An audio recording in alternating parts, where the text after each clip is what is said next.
को अनलॉक करने के लिए कलर कोडिंग के साथ 4 जोन में डिवाइड किया जाना है।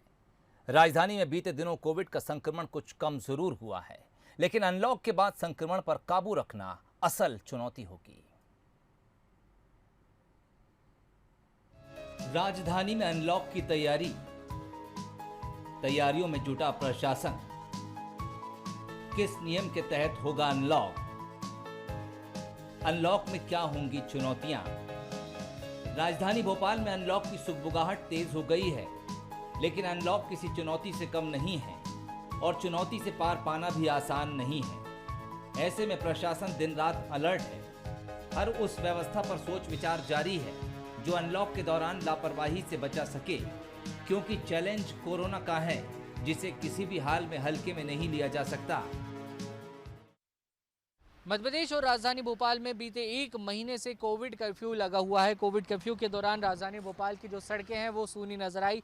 जगह जगह बैरिकेडिंग है और पुलिस जो है वो बेवजह घूमने वालों के खिलाफ सख्ती के साथ पेश आती हुई नजर आ रही है। शहर के जो बाजार हैं, जो बड़ी दुकानें हैं, वो तमाम सारी चीज़ें कोविड कर्फ्यू लॉकडाउन के चलते अब तक बंद हैं। लेकिन 1 जून से हम अनलॉक की ओर बढ़ रहे हैं, यानी कि कहा जा सकता है कि न्यू नॉर्मल की तरफ बढ़ रहे हैं। इसको बहुत ही प्लान्ड तरीके से शुरू किया जाएगा। जब अनलॉक की शुरुआत होगी तो सबसे पहले जो सबसे आवश्यक सेवाएं हैं उनकी शुरुआत करने की प्लानिंग की गई है और भोपाल को संक्रमण के आधार पर क्षेत्रों में डिवाइड किया जाएगा और इन क्षेत्रों की कलर कोडिंग की जाएगी। रेड, ग्रीन और येलो जोन शहर में बनाए जाएंगे। संक्रमण के हिसाब से ये जोन्स को बनाया जाएगा और इन्हीं कलर कोडिंग के हिसाब से इन क्षेत्रों में छूट दी जाएगी, यानी कि ग्रीन जोन में सबसे ज़्यादा छूट होगी, तो वहीं रेड जोन में जो पाबंदियां हैं वो सख्ती के साथ जारी रह सकती हैं। राजधानी भोपाल में पहले की तरह फिर जोन बनाए जा सकते हैं।